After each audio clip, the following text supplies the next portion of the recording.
नमस्कार दोस्तों, study class में आपका स्वागत है। तो चलिए एपिसोड 35 पढ़ते हैं। आर्थिक आवश्यकताएं, इकोनॉमिक नीड्स।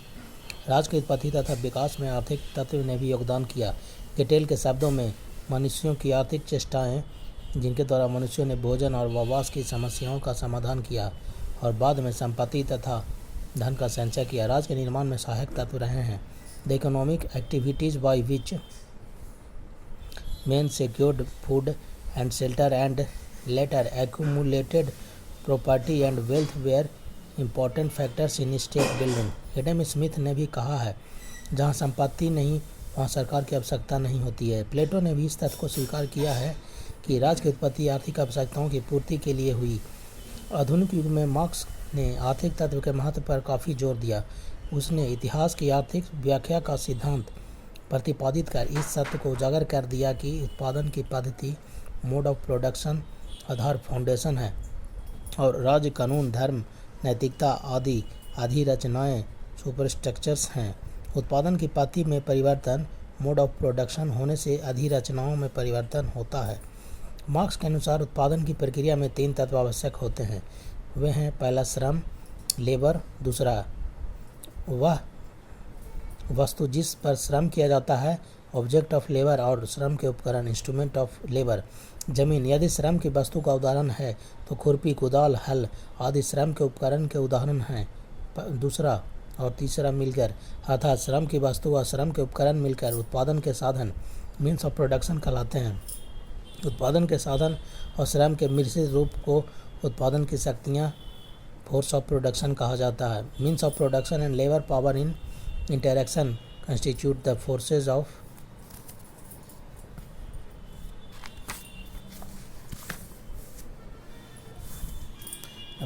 production। उत्पादन की प्रक्रिया में लोगों में जो परस्पर संबंध स्थापित होता है उसे उत्पादन का संबंध, रिलेशन ऑफ प्रोडक्शन कहा जाता है। उत्पादन की शक्तियाँ, फोर्स ऑफ प्रोडक्शन और उत्पादन के संबंध, रिलेशंस ऑफ प्रोडक्शन के सम्मिलित रूप को उत्पादन की पद्धति, मोड ऑफ प्रोडक्शन कहा जाता है। जब उत्पादन की पद्धति में परिवर्तन होता है तो समाज भी परिवर्तित होता है। मार्क्स के इतिहास की आर्थिक व्याख्या के सिद्धांत का सार यही है। तभी तो हाथ की चक्की पर आधारित समाज सामंतवादी होता है और वाष्प चालित कारखाने पर आधारित समाज पूंजीवादी होता है। मार्क्स का दूसरा महत्वपूर्ण सिद्धांत वर्ग संघर्ष का है। उसके अनुसार समाज का जो वर्ग उत्पादन की पद्धति का स्थायी स्वामी होता है वह दूसरे वर्ग का शोषण करता है। उसने इतिहास को 4 मार्गों में विभाजित किया है। आदिम साम्यवादी समाज, प्रिमिटिव कम्युनिस्ट सोसाइटी, प्राचीन समाज, एंशियंट सोसाइटी, सामंतवादी समाज, फ्यूडल सोसाइटी और पूंजीवादी समाज, कैपिटलिस्ट सोसाइटी। आदिम साम्यवादी समाज में सभी वस्तुएं सभी की थी। व्यक्तिगत संपत्ति की प्रथा का श्री गणेश नहीं हुआ था, इसलिए न वर्ग था न समाज। प्राचीन समाज में उत्पादन की पद्धति पर स्वामियों का नियंत्रण था और वे दासों का शोषण करते थे। सामंती समाज में उत्पादन की पद्धति सामंतों, फ्यूडल लॉर्ड्स के नियंत्रण में थी और वे कृषि दास का शोषण करते थे। पूंजीवादी समाज में पूंजीपति उत्पादन की पद्धति के स्वामी होते हैं और वे सहारा वर्ग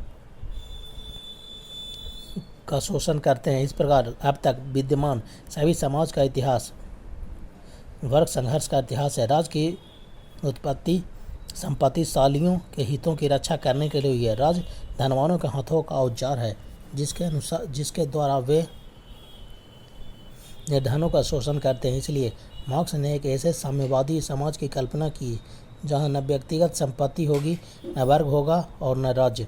अन्य इतिहास के विद्वानों का भी मत है कि आदिकाल का मनुष्य शिकारी होता था जो पशुओं को मारकर अपना जीवन व्यतीत करता था। उसके बाद पशुपालन का युग शुरू हुआ और पशुपालन युग के बाद कृषक समाज की स्थापना हुई। फलतः परिवार और व्यक्तिगत संपत्ति की प्रथा का प्रचलन हुआ। संपत्ति के प्रथा का प्रचलन हुआ। संपत्ति की रक्षा के लिए कानून और राज्य बने। इससे यह स्पष्ट है कि आर्थिक तत्व ने राज्य के निर्माण में एक निर्णायक नहीं तो सहायक तत्व के रूप में योगदान की अवश्य किया। 8.6 राजनीतिक चेतना, पॉलिटिकल कॉन्शसनेस।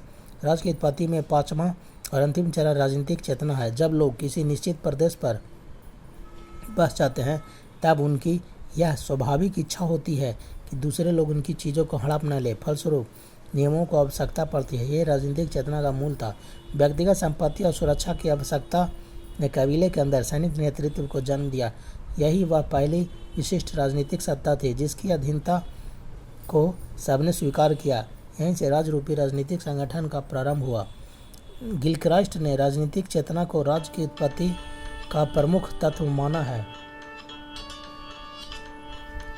बिलोवी के अनुसार जिस प्रकार राष्ट्र और राष्ट्रीयता एक भावना के परिणाम है, उसी प्रकार राज्य का आधार एक भावना है और यह भावना सामाजिक जीवन के लिए आवश्यक है। इस प्रकार विकासवादी सिद्धांत के अनुसार राज्य ऐतिहासिक एवं प्राकृतिक विकास का परिणाम है। इसके विकास में रक्त संबंध, धर्म, शक्ति, संपत्ति और राजनीतिक चेतना, इन पांचों तत्वों का योगदान है। 8.7 आलोचनाएं क्रिटिसिज्म। विकासवादी सिद्धांत की भी कुछ आलोचनाएं की गई हैं। प्रथम आलोचना यह की गई है कि यह सिद्धांत राज्य के विकास पर प्रकाश डालता है, राज्य की उत्पत्ति पर नहीं। दूसरी आलोचना यह की गई है कि जहाँ विकासवादी सिद्धांत राजनीतिक विकास की प्रक्रिया को अबाध मानता है, वहाँ इतिहास इस बात का साक्षी है कि कभी कभी विकास की धारा अवरुद्ध भी हुई है, जिसे क्रांतियों में नई दिशा दी है। निष्कर्ष, इन आलोचनाओं के बावजूद राज्य की उत्पत्ति के संबंध में आज विकासवादी सिद्धांत को ही सर्वमान्य सिद्धांत माना जाता है, क्योंकि खोज अन्वेषण पर आधारित होने के कारण यह वैज्ञानिक सिद्धांत है। अब आइए अभ्यास के प्रश्न। Question for exercise. पहला, डिस्कस द हिस्टोरिकल और evolutionary theory of the origin of the state. राज्य की उत्पत्ति के ऐतिहासिक या विकासवादी सिद्धांत की विवेचना कीजिए। 8.9 प्रस्तावित वर्ष रीडिंग है, इसमें आपको इस पाठ को पढ़ लीजिएगा, विशेष इसमें डिटेल्स में पढ़ना है, तब इसके बारे में डिटेल जानना है तो पढ़ लीजिएगा। ई Asirvatham and K Mishra political theory chapter 5 to 7, J.W. Garner introduction of political science chapter 4, R.G. Gettell introduction of political science chapter 6, S Leacock elements of political science chapter 2 and 3। ठीक है, चलिए यहीं तक, फिर मिलते हैं अगले क्लास में। जय हिंद, जय भारत।